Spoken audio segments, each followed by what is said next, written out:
Dear Miss Peterson, let me start by introducing myself. My name is Harry Margulies and I'm a second-generation Holocaust survivor. I had my first formative years in a refugee camp in Austria. I was brought up by rabbis to be fearful of the Lord. At the age of 6.5, when I was 10 years after the war, we were let into Sweden where we started a new life.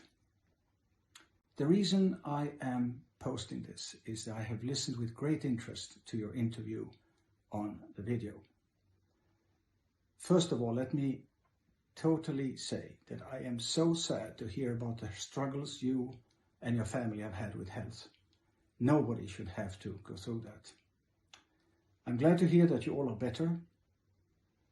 What I have some issue with, and this is not easy to do, is the fact that the interviewer didn't even ask any reasonable questions, if any. He nodded, was fully understanding, and when I have watched you or your father, you're both capable of asking the difficult questions, so I'm going to try to ask a few of them of you to see how they land.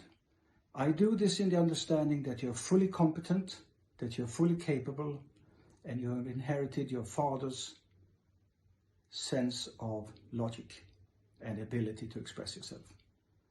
So let me move on to the second part of what I have to say, and that I do in the interest of rationality and for other people who may end up in similar situations or are in similar situations. What I understand from the interview is that your experience in recovery and your families have brought you to some form of faith, and your father seems to have approached Jesus in a similar fashion. There were like 4 really parts of my life that were heading in a bad direction, and they all kind of turned to head in a better direction. Your journey to faith reminds me of Dr. Francis Collins, the renowned geneticist who for a while was the head of the National Institutes of Health, who in his book had written that he found faith from atheism when his daughter was raped. It also reminds me of when during the tsunami, 230,000 people died. Nobody blamed the Lord, but for the few survivors after, the world went down on their knees. The reason I'm bringing this up is my interest in the process that makes people go through great suffering and pain only to find Jesus or their God after. This is when things got like spooky weird in a way that I couldn't logically understand. Why is God not blamed for what happened before you find him? Why is God never blamed for the tsunami? And why couldn't God have stopped the rape of Dr. Collins' daughter? Not only have you found faith, but you have found the Christian faith. And let me start by talking a little bit about coincidence. First of all, about Jesus, there is no contemporaneous evidence that such a person has ever existed. And if he had existed, there's no evidence that any of those miracles have ever occurred. Of course they didn't. Miracles don't happen. And not only that they don't happen, incredible stories do not become more credible because they're a couple of thousand years old. Not entirely sure how I can logic my way out of that. Let's take an example. If Jesus would have actually raised a few dead, it would have been such a ruckus at the time that everybody would have heard about their story. There would have definitely been at least contemporaneous evidence for the previously dead, now alive people. Nothing. Zilch. Nada. Not one person has come forward and explained how well they have had it in the new life back again. Let's also look at who this Jesus was in the New Testament. He was Jewish. He was a young man and called rabbi. He preached to Jews and in synagogues. And after he died, his brother James had the same ideas.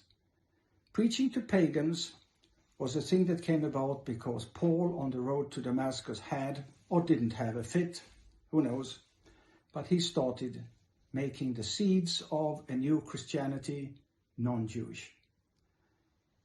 Let's talk about coincidence. Many things happen by coincidence. And your father having trouble with his university, and that trouble landed him in a new situation. And if he would have been kept at the university in his previous position, he might not have had the great success he had. Had the story about Jesus being raised from the dead not come about, we wouldn't have had Christianity. There wouldn't have been a sacrifice. So, just to give you a few more examples about how happenstance things are, had the Emperor Constantine, not in the year 325, in the First Council of Nicaea, decided that Christianity was a religion for his state, Christianity would probably have been a minor sect. Had Martin Luther not been serving while we had a very corrupt Pope, there wouldn't have been any Protestantism. Had Henry VIII been allowed to divorce his wife, there wouldn't have been any Church of England or Anglican Church. All of these denominations believe that they are the bearers of the only truth and fight each other over it. There's no love lost between Catholics and Protestants, and the Catholics believe that they are the only true church founded by Christ himself. Back to another bit of this, which is geographical. If there is a God who has a relationship with all of us, why is it that parents are needed to indoctrinate their children? Why is it that geographical areas decide the religion? And why has both Christianity and Islam been spread by the sword? Of course it is because there is no God who looks after us. But even if there is, I'm still interested. Whether there is or isn't really, I'm still interested in the process that brings one to faith after having realized that God could have helped before. So, Saudi Arabia would not have been Muslim had it not been for the Prophet. And without the sword, Turkey would not have been Muslim. Without the sword, the Americas would not have been Christian. And finally, when it comes to coincidences, I want to mention something that you, Ms. Peterson, have found a Christian husband, and that helped bring you to the Christian faith. Having gone through how geographical and how coincidental religions and denominations are, would you perhaps have chosen the Muslim faith if your new husband was Muslim? Experiences of faith are very personal. And to the extent that you find me coming across harsh, that is definitely not my intent with this. Sorry.